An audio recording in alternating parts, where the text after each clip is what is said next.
convictions. Viewers, U.S. officials are meeting with Ukrainian negotiators in Florida this weekend to push forward a proposed peace framework aimed at ending Russia's war in Ukraine. U.S. Secretary of State Marco Rubio, Special Envoy Steve Witkoff, and Jared Kushner, who is the U.S. President Trump's son-in-law, are holding talks with the Ukrainian delegation, which includes key military and government figures. This comes amid a turbulent week for Ukraine, with Ukrainian President Zelensky announcing the resignation of his chief of staff, Andriy Yermak, following a corruption scandal. The discussions will focus on revising Trump's proposed 28-point peace plan, which is not cut down to 22 points. Trump's peace plan had faced criticism for being overly favorable to Russia. Negotiations are set to continue, with talks in Moscow expected later this week. Raymond Vickery, who is an international relations expert, now joins us live from Washington, D.C. Thank you, Mr. Vickery, for joining us here at NewsX World. It's good to see you. Do you think the talks that are likely now, will the talks help Zelensky achieve the dignified end to the war that he's seeking? Well, thanks very much for having me. Peace, like war, has to be waged, and you have to have a strategy and partners. Unfortunately, there doesn't seem to be any strategy, and certainly partners, other great democracies like India, Western Europe, are not involved. It's taken a very transactional turn here.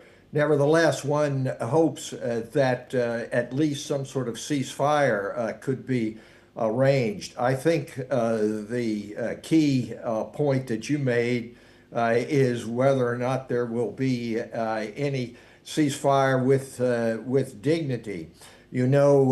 Russia had a full-scale invasion in 2022 of Ukraine, obviously designed to erase its sovereignty and rebuild a Russian empire.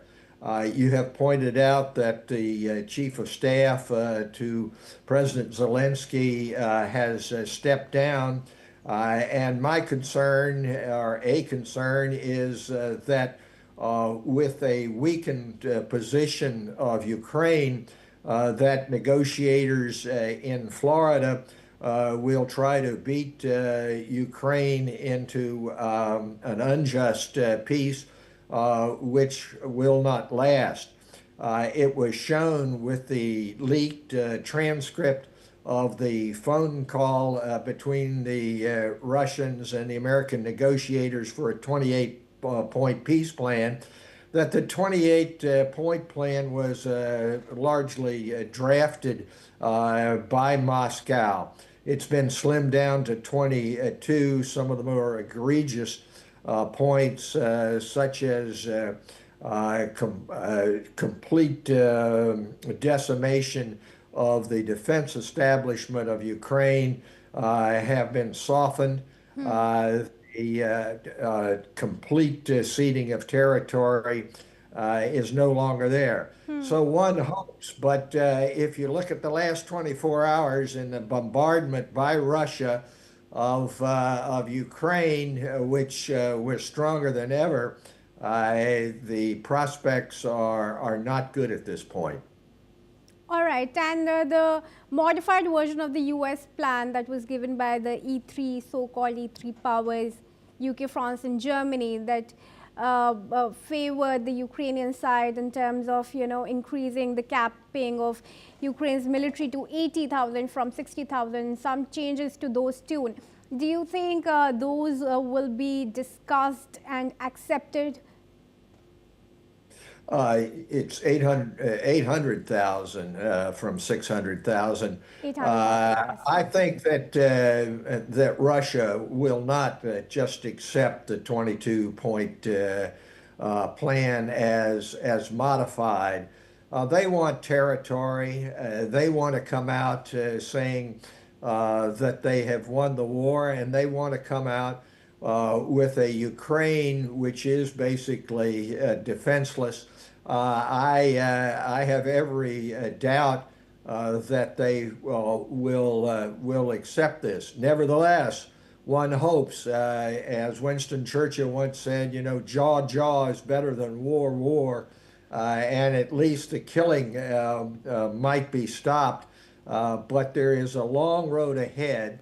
And as I say, it behooves all the great democracies of the world, India, Western Europe, Japan, to unite in favor of a just and lasting peace. Well, sure. Thank you for your opinion, Mr. Vikri, and speaking to us. Do stay on. Viewers, let's also tell you that US President Donald Trump has announced that the airspace above and surrounding Venezuela should be considered completely closed.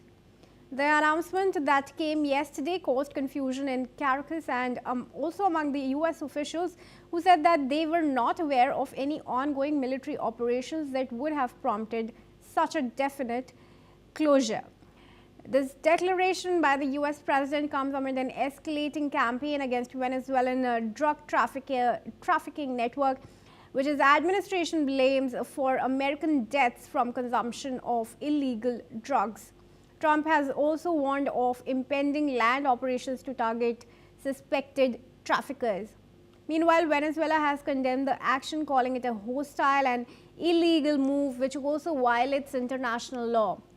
Iran, which is an ally of Venezuela, has also denounced Trump's move as a threat to global aviation safety. Experts say that imposing a no-fly zone over Venezuela would require significant planning, resources, and military capabilities. Moreover, it can also lead to widespread security implications. Authorities in Venezuela have responded by increasing surveillance and patrols, particularly in the northeastern state of Sucre, where US boat strikes have previously occurred. GPS signals have also reportedly been disrupted across the country in recent weeks amid the US buildup. All right, and I'm now joined by Shruti Dasgupta, who's an international affairs expert. Joins us live from New Delhi. Thank you, Shruti, for joining us here at NewsX World. What's your opinion of the developments that are taking between US and Venezuela? Now, a larger question that we are asking here at NewsX World is if US is really going to take over Venezuela or invade it. Well, technically speaking, Trump cannot declare any other sovereign nation's airspace closed because he's not their president or even elected member. So this is a very colonial mindset which has been called out by Maduro in exactly same verse. It's a very colonial mindset that you can declare somebody else's airspace as unsafe or closed for business. So that is one particular aspect. The operations that are happening there, they've already declared it out there in your face. They've called it Operation Southern Spear. It falls under the 2001 AU MF, Authorized Use of Military Force, which came after 9/11, which is what they're using to justify the actions of the military or the Navy in this particular stance. I do believe the general of the Southcom was not very happy with it, and he did not want to do it. So there was a separate set of people assigned to help this move forth. Within Trinidad and Tobago, they have established, in November, they had an exercise, US naval exercise. And as of 28th of November, there are conversations that are saying that they have installed radars there by the US Navy. So they are very, very closely monitoring the waters around Venezuela. They have had 21 strikes in this Caribbean Sea, in the Eastern Pacific side. And they have kind of killed, by their own admission, 80 people.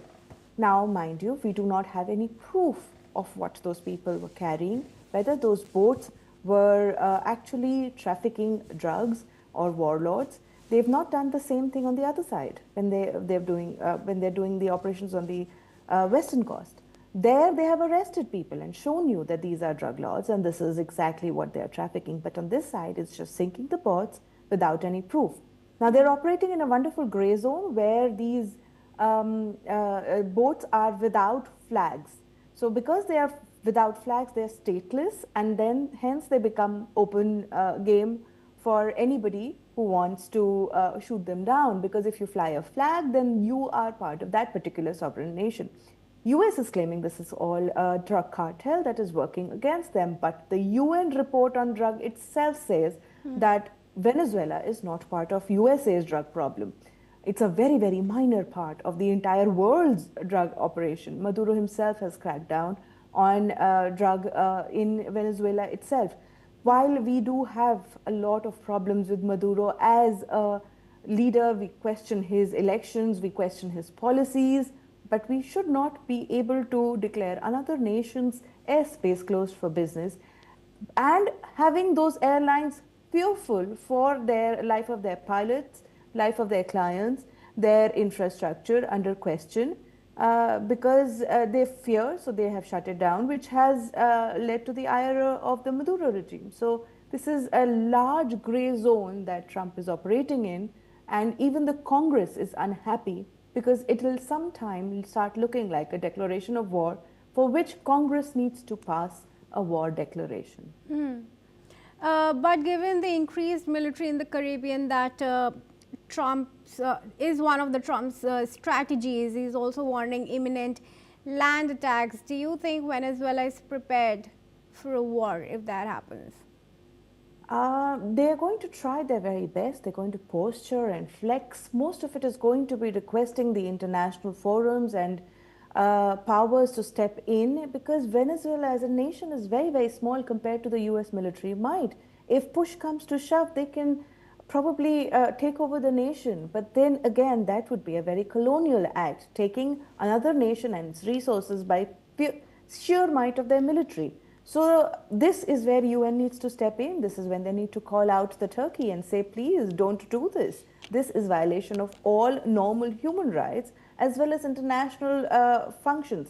The Chicago 1944 Convention itself says that you cannot declare somebody else's airspace as illegal. You cannot act without showing proof of guilt of transporting drugs. Without proof, this is just one man's ego fighting for their own survival and posturing. All right, Shruti, thank you for speaking to us here. But do stay on, viewers. Let's also tell you that Hondurans are voting today in a closely contested presidential